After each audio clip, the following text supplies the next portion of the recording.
हरे कृष्णा। हमारे पुराणों के पन्ने एपिसोड में आपका स्वागत है और आज हम चर्चा करने वाले हैं 24 तत्वों की श्रृंखला में से पंच महाभूत कौन से होते हैं। हमने चर्चा करी पंच ज्ञान इंद्रियां, पंच कर्म इंद्रियां, पंच ज्ञान इंद्रियों के विषय, और आज हम चर्चा करेंगे पंच महाभूत कौन से होते हैं।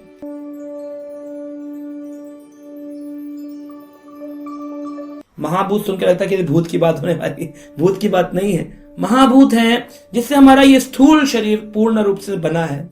कहते हैं पंच तत्व से बना शरीरा, पंच तत्वों में मिला शरीरा। लोग ऐसी बातें करते हैं, है ना। क्षिति जल पावक गगन समीरा, पंच तत्व मिल बना शरीरा। कई सारे श्लोक आदि उच्चारण किए गए। तो हम देखते हैं कि भगवान शब्द देखें, अगर भगवान बोलते ना, भगवान शब्द का संधि विच्छेद करें तो भी हम पंच महाभूत का ज्ञान पा सकते हैं। क्या है? जैसे भ, ग, व, अ, न। अब भ से भूमि, यानी कि भूमि जो है ये एक तत्व हमारे शरीर में होता है जिसे कहते हैं अर्थ एलिमेंट्स। फिर हम देखते हैं भ, ग यानी गगन, यानी कि स्काई जो है, ईथर, ये भी एक एलिमेंट है हमारे इसमें, हमारे जो शरीर बना है इसके अंदर। भ, ग, वा, वायु यानी कि एयर एक कंपोनेंट है हमारे शरीर के अंदर, एयर। भ, ग, व, आ यानी अग्नि भी एक कंपोनेंट है। फायर एलिमेंट कहते हैं हमारी बॉडी में, फायर एलिमेंट। और न, भ, ग, व, अ, न यानी नीर, जल, वाटर एलिमेंट।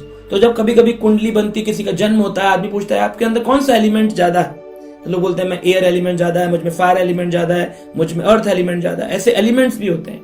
तो जो कीटाणु, जो जीवात्माएं सूर्य पे रहती है, सूर्य लोक में भी जीवन होता है। साइंटिस्ट ने कह दिया सूर्य लोक में कोई जीवन नहीं है, सूर्य लोक में भी जीवन है। वहां रहने वालों का फायर एलिमेंट ज्यादा होता है, इसलिए उनका पंच भौतिक शरीर जलता नहीं है। हम जाएंगे हमारा जल जाएगा, क्योंकि हम अर्थ एलिमेंट के हैं, इसलिए हम अर्थ पे रहते हैं।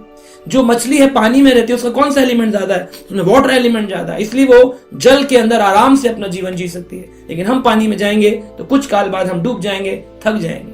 तो इस तरह से जिसमें जो एलिमेंट होता है, पक्षी है उसमें ईथर एलिमेंट ज्यादा है, इसलिए आकाश में उड़ सकता है, हम नहीं उड़ सकते, है ना। तो हम देखते हैं कि ये सारे अलग अलग एलिमेंट जिसमें अधिक परसेंटेज में हो वो ऐसा कार्य करता है। ये पांचों मिलकर के शरीर बनता है, लेकिन जिसमें जिसका तत्व, जो एलिमेंट ज्यादा हो, जो वो उसके उस स्थान पर वो रहता है।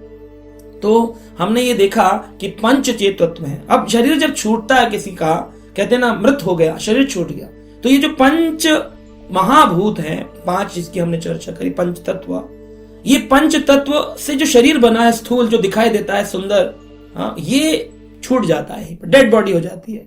The moment soul is out of a body, body is a dead body. जैसे हम शरीर से छोड़ दिए, शरीर डेड बॉडी हो गई। जैसे गाड़ी जब तक चल रही है जब तक ड्राइवर है, ड्राइवर उतर गया, चाहे कितनी बड़ी गाड़ी हो, बेकार हो जाती है, चलती नहीं, एक इंच भी आगे नहीं बढ़ती। ऐसे ही आत्मा के, यानी हमारे उतरते ही ये शरीर निर्जीव हो जाता है, एक चलता नहीं है, बात नहीं करता, रिएक्ट नहीं करता, डेड हो जाता है।